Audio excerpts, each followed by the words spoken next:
প্রিয় দিনী মা ও বোনেরা, আসসালামু আলাইকুম। মহিলাদেরকে যে গুনাহ আল্লাহ কখনো ক্ষমা করবেন না, অর্থাৎ 7 শ্রেণীর মহিলারা রয়েছেন যাদেরকে আল্লাহ তাআলা কোনো দিন ক্ষমা করবেন না। আসুন আজকে আমরা সেই সম্পর্কে আলোচনা করব। অবশ্যই সেই সম্পর্কে আলোচনা করার পূর্বে আপনারা আমার চ্যানেলটিকে সাবস্ক্রাইব করে রাখবেন। আল্লাহ তাআলা 7 শ্রেণীর মানুষকে ধ্বংস করে দিবেন বলে ঘোষণা দিয়েছেন। 7 জন মহিলাকে আল্লাহ তাআলা ধ্বংস করে দিবেন। এই 7 জন মহিলাকে আল্লাহ তাআলা কখনোই ক্ষমা করবেন না। তাই ধৈর্য সহকারে আজকের ভিডিওটি দেখুন এবং জানুন সেই 7 শ্রেণীর মানুষের ভিতরে আপনি আছেন কিনা। বিশ্বনবী তার মধ্যে প্রথম শ্রেণীর মানুষ হলো তারা যারা আল্লাহর সঙ্গে অন্য কাউকে শরীক করে। তাহলে বোঝা গেল ওই 7 শ্রেণীর মহিলা যারা আল্লাহর সাথে অন্য কাউকে শরীক করে, আল্লাহ তাআলা সেই মহিলাকে কখনো ক্ষমা করবেন না। তাছাড়া আল্লাহ তাআলা বান্দার সব গুনাহ ক্ষমা করলেও শিরিকের গুনাহ ক্ষমা করবেন না বলে কোরআনুল কারীমে সুস্পষ্ট ঘোষণা দিয়েছেন। আল্লাহর সঙ্গে কাউকে শরীক করা সবচেয়ে বড় গুনাহ।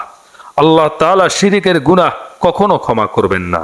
সরাসরি আল্লাহর সঙ্গে কাউকে তুলনা করা কিংবা আল্লাহ ছাড়া অন্য কারো ইবাদত করাই শিরক। এটাকে শিরক আকবর বলা হয়। এটি সবচেয়ে বড় কবিরা গুনাহ।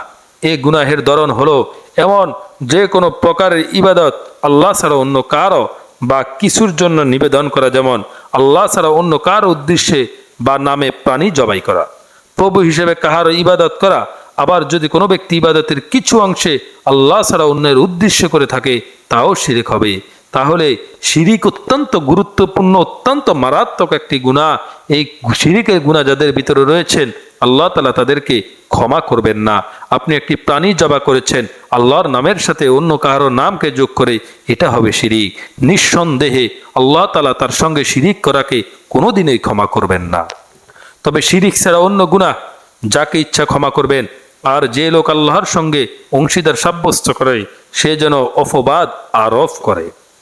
আল্লাহ তাআলা শিরিক থেকে সম্পূর্ণ মুক্ত, তার কোনো শরীক নেই, তিনি এক ও একক। হাদিসে পাকে প্রিয় নবী সাল্লাল্লাহু আলাইহি ওয়াসাল্লাম উম্মতের উদ্দেশ্যে ঘোষণা করেন, রাসূলুল্লাহ সাল্লাল্লাহু আলাইহি ওয়াসাল্লাম বলেছেন, আল্লাহ তাআলা বলেন, আমি অংশীদারিত্ব শিরিক থেকে সম্পূর্ণ মুক্ত।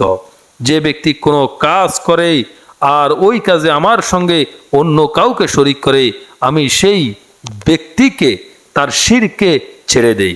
তাই মুমিন মুসলমানদের উচিত সবসময় শিরিক থেকে নিজেকে বাঁচিয়ে রাখা, শিরিক মুক্ত ঈমানের অধিকার হওয়ার চেষ্টা করা, শিরিক বর্জন করে বাঁচিয়ে রাখা, শিরিক মুক্ত ঈমানের অধিকার থেকে হওয়ার চেষ্টা করা, পরিচ্ছন্ন ঈমানের অধিকারী হওয়া এবং আল্লাহর ধ্বংস থেকে বেঁচে থাকা।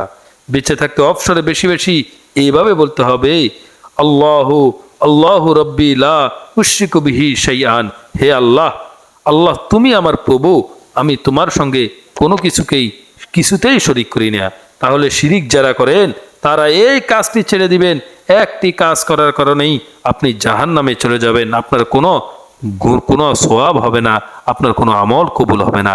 আজকের ভিডিও এই পর্যন্ত। অনুগ্রহ করে আমার চ্যানেলটিকে আপনারা সাবস্ক্রাইব করে রাখুন। ধন্যবাদ।